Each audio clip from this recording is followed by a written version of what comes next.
Donc, merci d'ouvrir vos Bibles dans le psaume 134 ce matin. Le titre du message s'intitule ce matin « Une louange qui déborde ». Une louange qui déborde.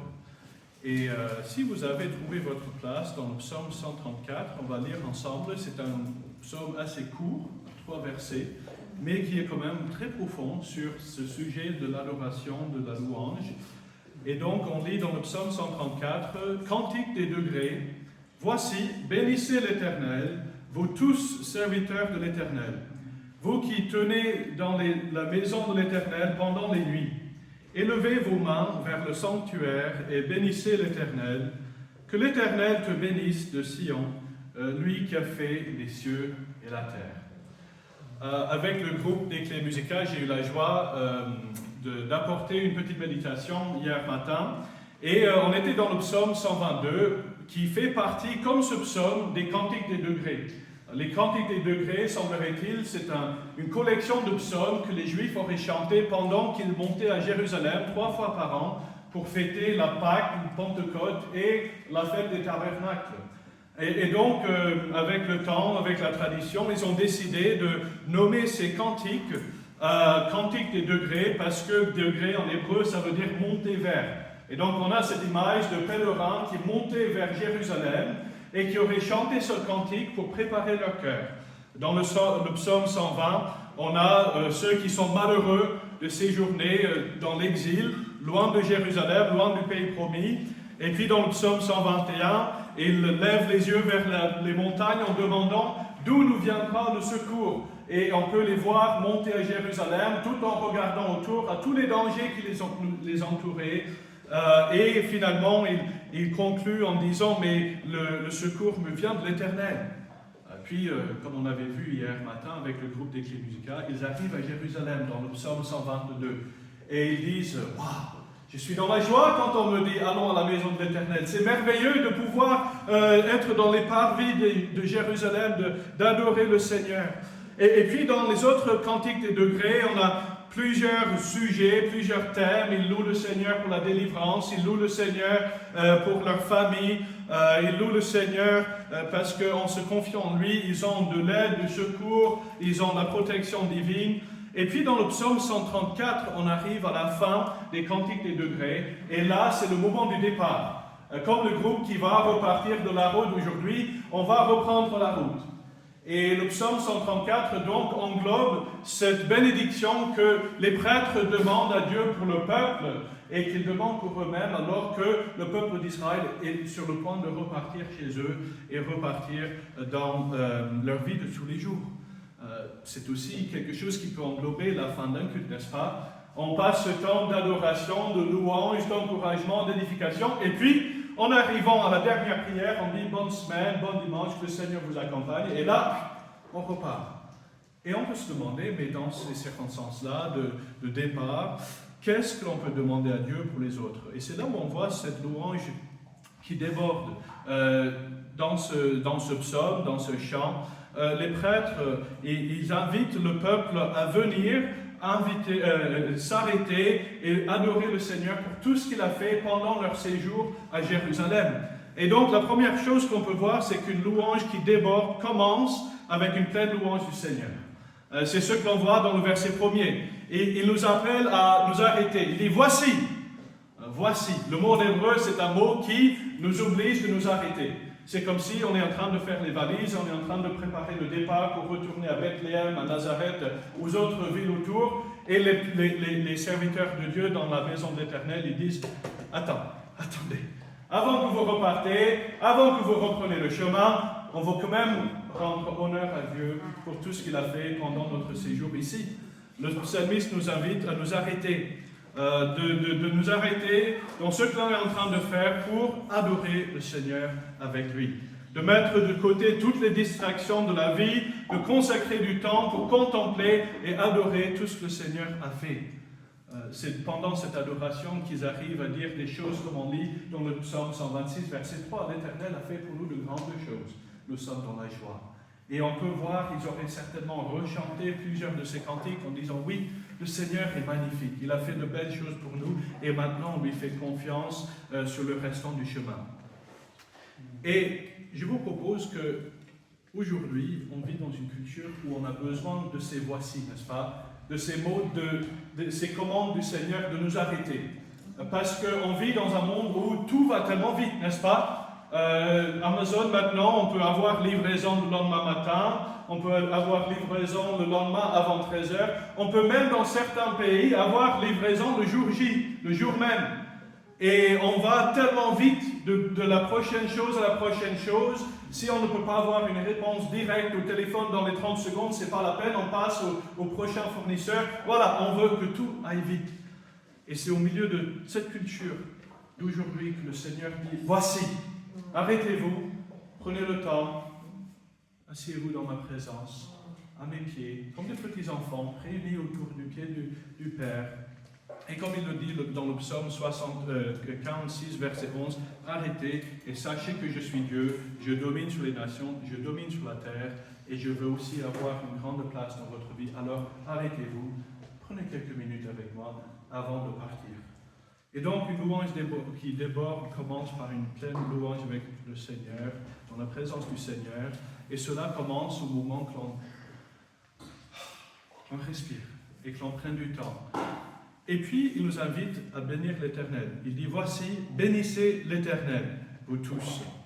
Bénissez l'Éternel. Quand nous prions, béni sois-tu Seigneur, ou béni sois-tu Père, qu'est-ce que cela signifie? Parce que souvent, on demande la bénédiction de Dieu. Seigneur, merci de bénir mon travail, merci de bénir ce rendez-vous, merci de bénir ceci ou cela. Mais qu'est-ce que cela veut dire quand on dit, béni sois-tu Seigneur? Parce que ce n'est pas tout à fait la même chose. La bénédiction du Seigneur sur nous, quand on dit « Seigneur, merci de bénir ceci ou cela », c'est demander à Dieu de nous donner ce que l'on ne mérite pas, n'est-ce pas? On ne mérite rien du Seigneur. Honnêtement, en tant que pécheur perdu, voilà, il pourrait nous écraser de la surface de la terre et il serait totalement juste en temps faisant. Mais, par sa grâce, par sa miséricorde, par son amour, comme on a chanté son amour tout à l'heure, on peut nous approcher de lui par la foi, en croyant et en assurance que quoi que l'on demande en son nom, il le fera selon sa volonté.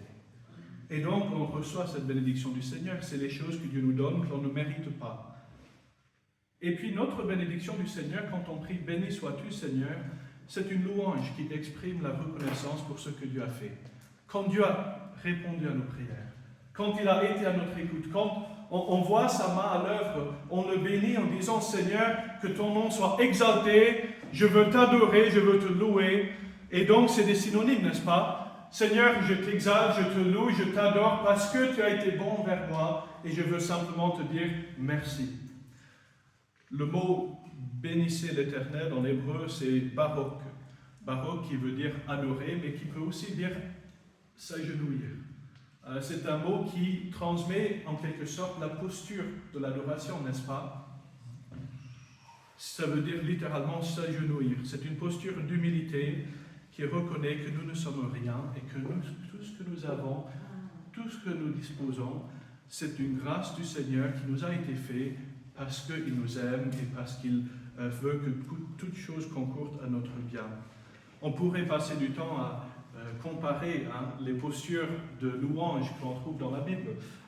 En préparant ce message, je repensais aux pharisiens et aux publicains. Dans Luc chapitre 18, on rencontre ces deux personnages dont Jésus parle. Et d'abord, on a le pharisien qui, lui, s'appuyant sur ses propres forces, sur sa propre prestige religieuse, il vient devant le trône de Dieu et il dit, voilà, Dieu, je te rends grâce de ce que je ne suis pas comme le reste des hommes. Ah non, moi je suis bien meilleur, qui sont ravisseurs, injustes, adultères, ou même comme ce publicain. Il voit le publicain à côté, il dit, voilà, là c'est un genre qu'on déteste parce qu'il vole de notre argent et le donne aux Romains. Je suis content, Seigneur, que je ne suis pas comme lui. Je jeûne 2 fois par semaine, je donne la dîme de tous mes revenus. Seigneur, qu'est-ce que je suis merveilleux. Vous voyez un peu sa posture de louange? Ce n'est pas une posture qui répond aux exigences de ce psaume, de s'agenouiller, de s'humilier.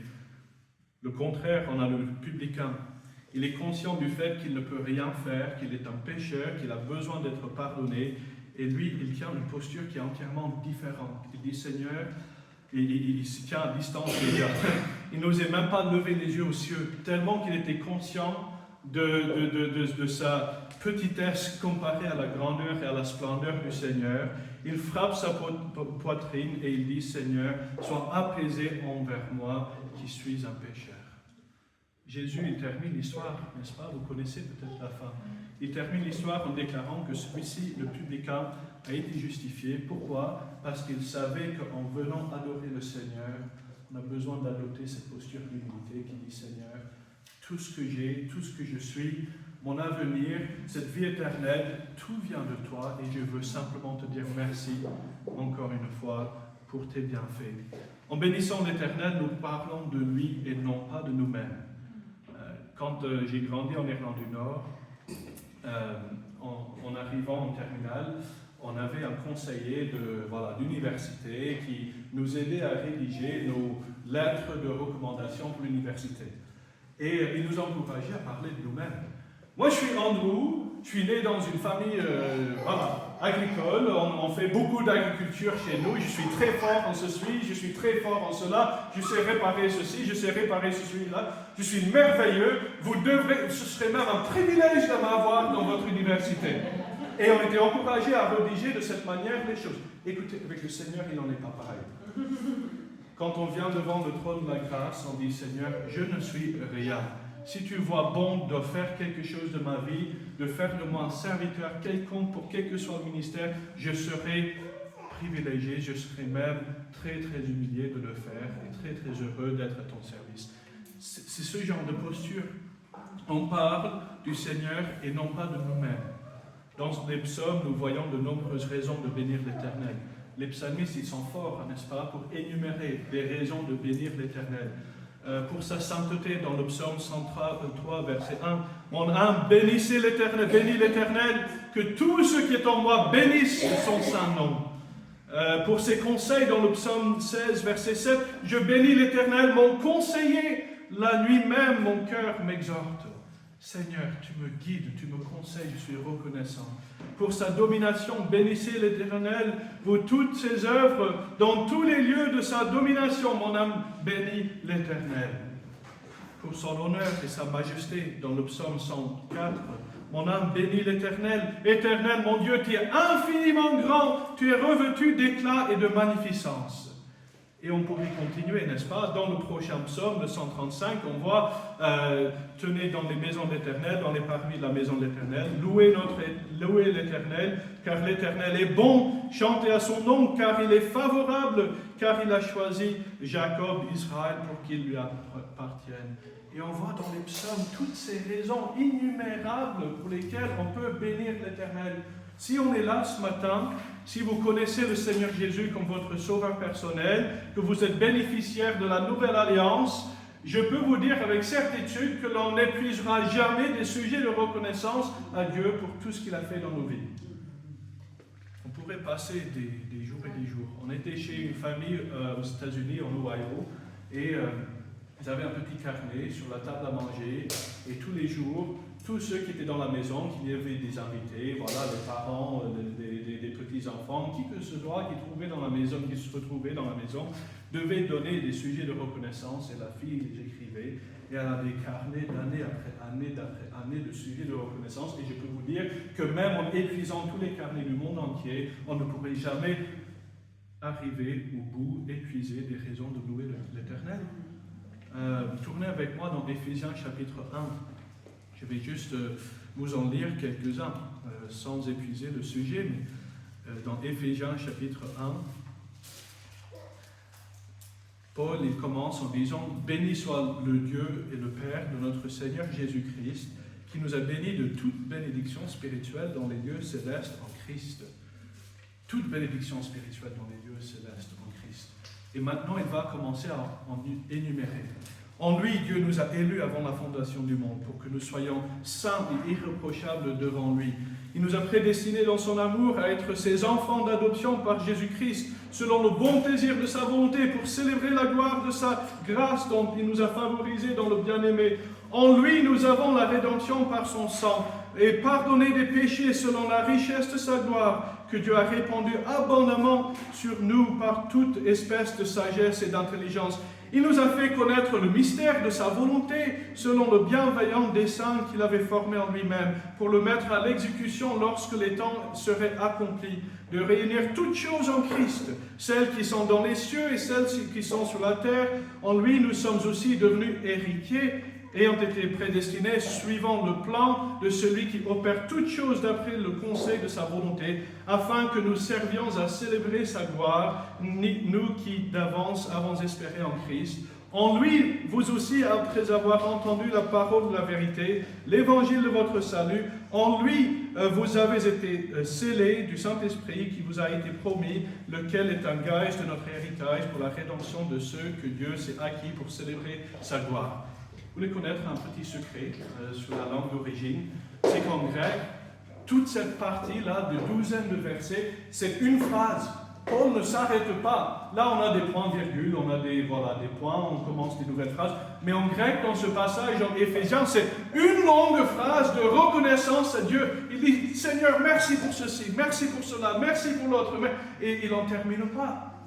Et je peux vous dire aujourd'hui que si vous êtes découragé, sachez déjà une chose, on a le consolateur avec nous, n'est-ce pas? C'est ce que Paul termine avec ça. Il dit que l'on a été scellés par le Saint-Esprit, lequel est un gage de notre héritage.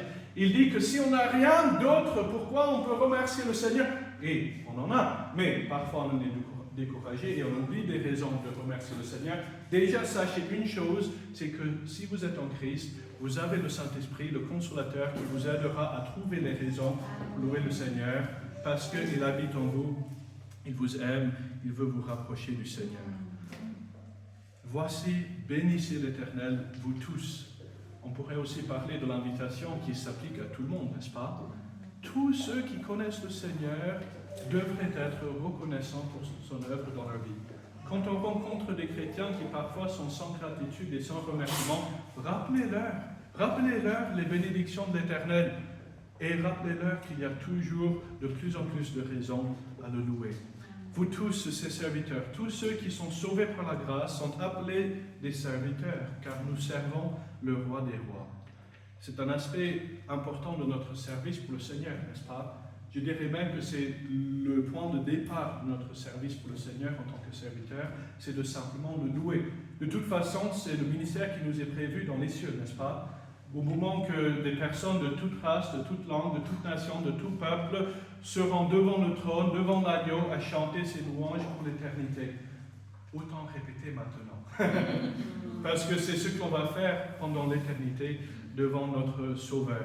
Pendant que la plupart du monde rejette et maudit le nom de Jésus, ses serviteurs sont invités, même commandés, à louer le Seigneur de tout cœur en proclamant la bonté et l'amour de Dieu.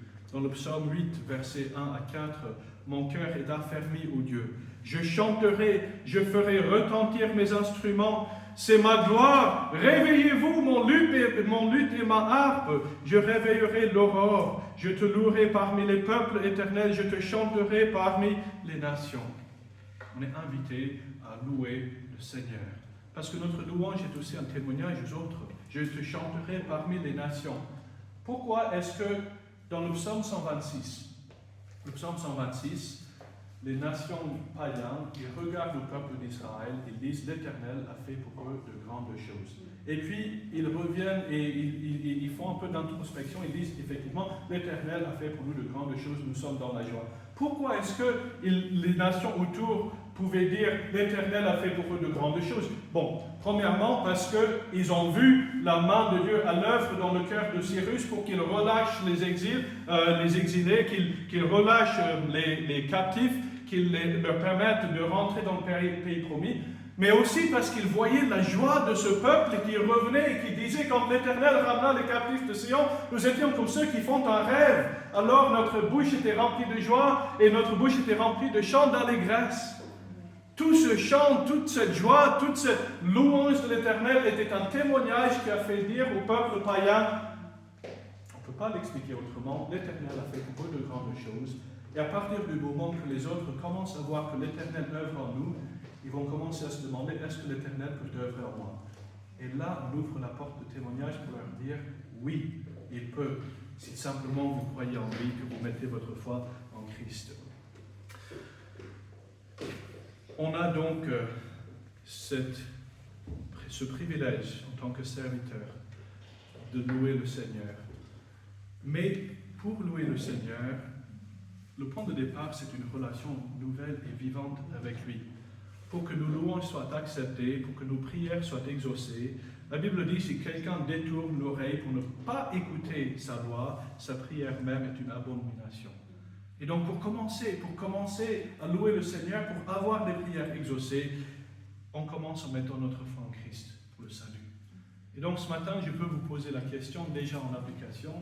Je connais des témoignages de plusieurs, même de beaucoup qui sont parmi nous, mais il y a des gens qui regarderont en ligne plus tard, et j'aimerais bien vous poser la question, est-ce que vous avez déjà mis votre foi en Christ pour le salut? Est-ce qu'il y a un jour auquel vous pouvez regarder en arrière, où vous vous êtes agenouillé au Seigneur en disant, Seigneur, je reconnais que je ne suis rien, je sais que Christ est mort pour moi, alors je l'accepte en sauveur. Si ce n'est pas le cas pour vous ce matin, je vous invite, la Bible vous invite, le Seigneur vous invite à l'accepter en sauveur. Si vous confessez de votre bouche le Seigneur Jésus, si vous croyez dans votre cœur que Dieu l'a ressuscité des morts, vous serez à cet instant même sauvés. Et vous aurez l'espérance d'aller aux cieux quand vous mourrez. Alors, si dans la salle, il y a quelqu'un qui fait ce choix ce matin, venez nous en parler. Si en ligne, vous répondez à ce message, merci de nous faire savoir. Ce serait un grand sujet de joie. On continue dans la deuxième partie du verset 1er, dans la maison d'Éternel pendant les nuits. Donc, ces serviteurs sont en train de l'adorer. Et là, on a cette image de l'adoration continuelle du Seigneur. Parce qu'il y avait des Lévites qui étaient chargés de rester dans le temple pour louer Dieu et pour brûler l'encens pendant la nuit. Dans 1 Chronique, par exemple, chapitre 9, on voit qu'il y a ceux des chantres, des chefs de famille des Lévites, qui demeurent dans les chambres, c'est-à-dire qu'ils demeuraient dans le temple, exempts d'autres fonctions parce qu'ils étaient à l'œuvre jour et nuit. Autrement dit, il y avait des gens qui avaient été mis à part par le Seigneur pour l'adorer en tout temps, même pendant la nuit. C'était un ministère incroyable qu'ils avaient, n'est-ce pas? C'était beau parce qu'ils avaient ce privilège d'adorer continuellement le Seigneur. Et dans la Nouvelle Alliance, une louange constante et continuelle de Dieu devrait envelopper notre vie et affecter tous les domaines de notre cœur. Chantal a déjà lu ce magnifique verset « Rendez grâce en toutes choses, car c'est à votre égard la gloire, la volonté de Dieu pour nous en Jésus-Christ. » C'est facile de dire à Dieu merci quand tout va bien, n'est-ce pas? Dire oui, merci Seigneur de m'avoir aidé aujourd'hui, merci de m'avoir soutenu, merci d'avoir répondu à ma prière.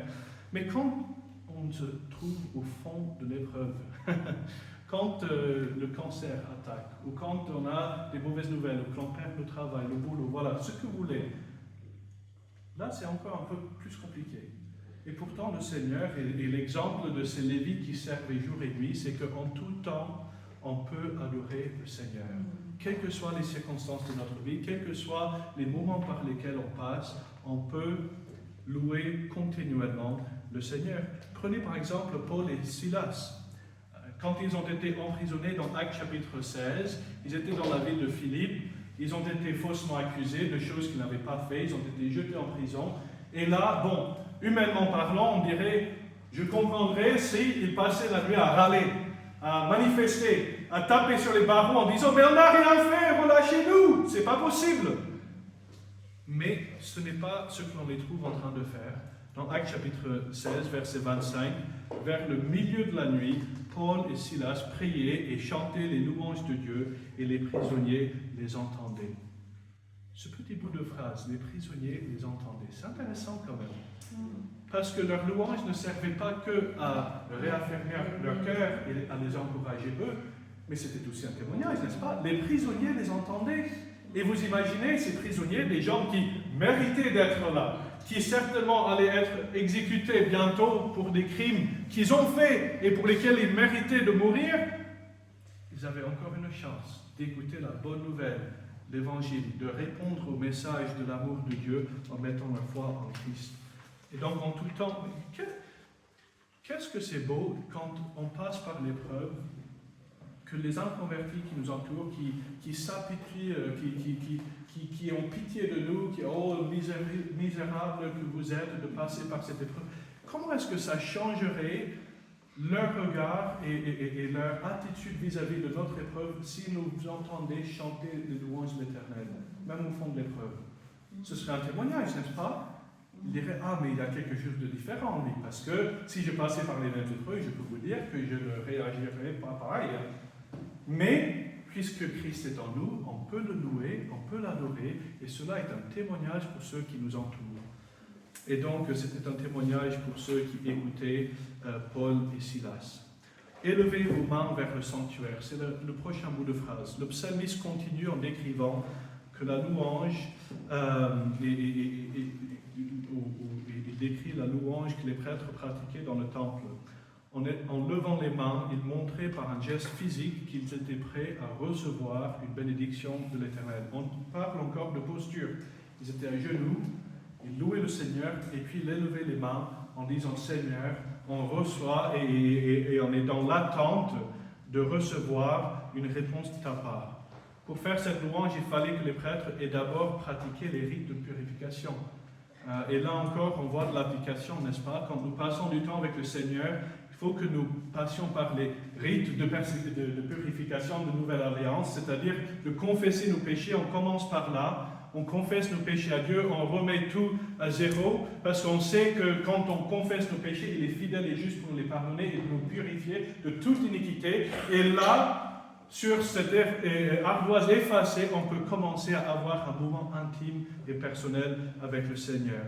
Les mains qui se lèvent vers le sanctuaire doivent ensuite prendre en main la serpe pour aller récolter des âmes perdues dans les champs de moisson. J'aime beaucoup cette image dans la Bible. On lève les mains, on remercie le Seigneur et ensuite on prend les appareils nécessaires pour aller dans les champs de moisson et œuvrer pour le Seigneur. On a déjà lu dans la présidence, Jésus leur dit, ma nourriture est de faire la volonté de celui qui m'a envoyé et d'accomplir son œuvre. Ne dites-vous pas qu'il y a encore 4 mois jusqu'à la moisson? Voici, je vous le dis, levez les yeux et regardez les champs qui blanchissent déjà pour la moisson. Il y a une grande moisson autour de nous. Notre adoration du Seigneur sert en partie à être un témoignage pour eux, mais ça ne devrait pas s'arrêter là.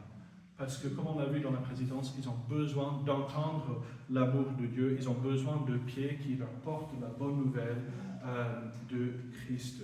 Et puis le psalmiste termine la première partie du psaume en louant encore une fois le Seigneur. On revient, on fait la boucle, il termine en ayant considéré la posture, en ayant considéré le ministère des prêtres.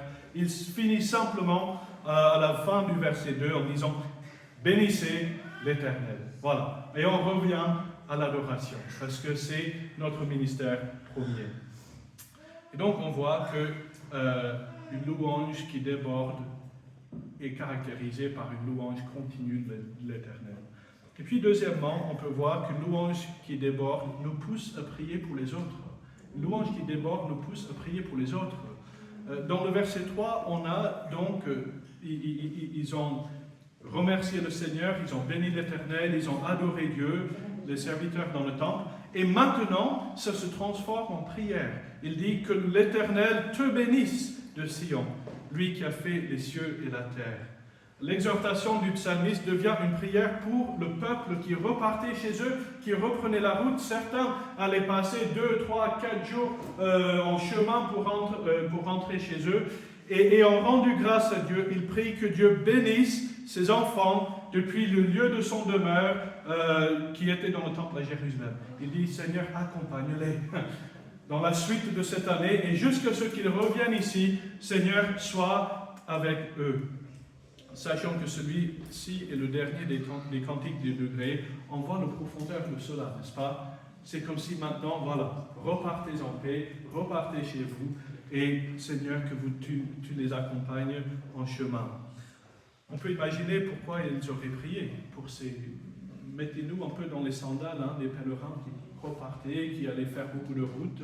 Ils auraient certainement prié pour la sécurité, n'est-ce pas? Seigneur, garde-les sur la route. Il y a des brigands, il y a des chemins caillouteux, des chemins qui passent par des endroits dangereux. Sois avec eux, Seigneur. Garde leur aller et leur retour jusqu'à la prochaine fois. Ils auraient certainement prié pour la prospérité dans leur entreprise, dans leur ferme, dans leur exploitation, jusqu'à la prochaine moisson et jusqu'au prochain moment qu'ils auraient apporté des choses à la maison d'Éternel en adoration à Dieu. Ils auraient certainement prié pour l'intégrité dans leur famille, dans leur vie morale et spirituelle. Seigneur, ils sont venus au temple pour recevoir ton pardon. Maintenant, garde-les dans ta main, garde-les sur le chemin étroit, alors qu'ils vont retourner faire leur vie. Et puis, ils auraient certainement terminé avec la prière des prêtres de Nombre, chapitre 6, n'est-ce pas? Que l'Éternel te bénisse, qu'il te garde, que l'Éternel fasse luire sa face sur toi et qu'il t'accorde sa grâce. Que l'Éternel tourne sa face vers toi et qu'il te donne la paix. C'est ainsi qu'ils mettront mon nom sur les enfants de l'Éternel et je les bénirai. Et donc on a cette prière que les serviteurs adressent à Dieu pour les autres.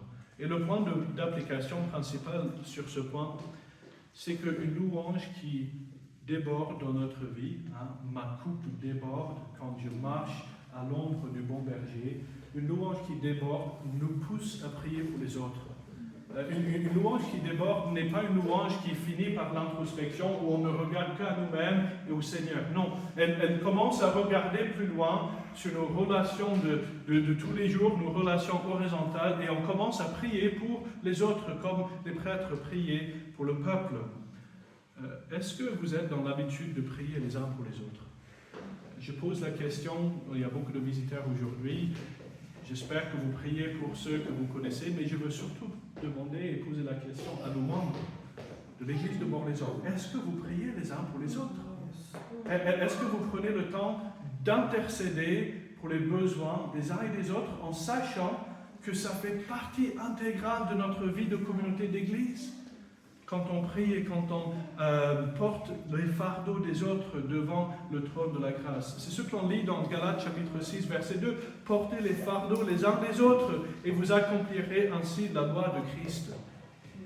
En tant que chrétien, en tant que nouvelle créature en Jésus, n'est-ce pas le cas qu'on veut accomplir la loi de Christ? On veut vivre à son honneur. On veut qu'il reçoive la gloire. Ben alors, une partie de ça, c'est de porter les fardeaux des uns des autres en sachant que cela accomplira la loi de Christ. Si on veut vivre en paix, en unité, si on veut que notre Église grandisse, il faut absolument qu'on en fasse une grande priorité de prier les uns pour les autres. Prions en faveur des uns et des autres. Et là encore, je fais une petite publicité pour le bulletin trimestriel. Josh a écrit un super article sur le fait de prier les uns pour les autres et ce que l'on peut prier les uns pour les autres selon ce que Paul a prié pour l'église de Colosse. Allez le lire, c'est vraiment très édifiant. Un dernier point, une louange qui déborde nous aide à nous contenter de ce que Dieu nous donne chaque jour. Dans la fin du verset 3, il prie que le Seigneur bénisse le peuple qui repart chez eux en s'appuyant sur le fait que c'est le Dieu qui a fait les cieux et la terre. Et donc il rappelle le peuple qui repartait chez eux avec l'incertitude de comment la prochaine moisson allait se passer, avec l'incertitude de comment peut-être leur vie de famille allait se passer après qu'ils aient quitté Jérusalem. Et là, il s'appuie sur le Dieu qui a créé les cieux et la terre. Il dit, puisque on connaît ce Dieu-là, qui est tout-puissant, qui a tout créé, qui pourvoira à tous nos besoins selon ses richesses, vous pouvez repartir en paix en sachant qu'il prendra soin de vous. Pour terminer, le psalmiste identifie la source de cette bénédiction. Il a prié plusieurs fois, n'est-ce pas? Bénissez l'Éternel, et maintenant il identifie la source. Elle vient de celui qui a fait les cieux, la terre, tout ce qui s'y trouve. Dieu n'est pas limité dans ses ressources. Il y a quelque temps, j'avais vu à Bord-les-Orgues, un peu plus loin dans l'avenue de la Gare, une petite affiche sur un éclairage de rue. Et c'était le Resto du Cœur qui disait, voilà, on a besoin de meubles, on a besoin de vêtements, on a besoin de nourriture pour continuer notre aide auprès de ceux qui n'ont pas autant dans cette région. Et ça m'a fait un peu rire quand j'ai vu cette affiche, parce que je me disais, oui, sur Terre et humainement, on a besoin de faire des appels de fonds, des appels de matériel, parce qu'on est limité. Mais Dieu n'est pas limité. Dieu, il a des ressources illimitées. Tout l'univers entier lui appartient. Alors on peut lui faire confiance de pourvoir à nos besoins de tous les jours. Il a fait tout, il contrôle tout, il distribue à chacun par sa bonté et selon nos besoins. Et par cela, nous pouvons nous contenter de ce que l'on a en sachant que cela suffit pour aujourd'hui.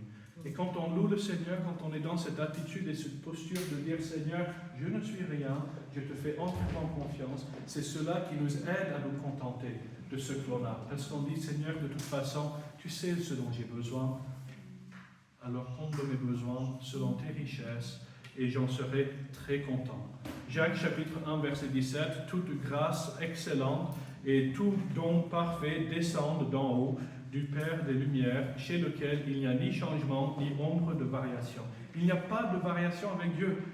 Il ne va pas d'un jour à l'autre dire en fait, je t'aime plus, je te donne. Voilà, non.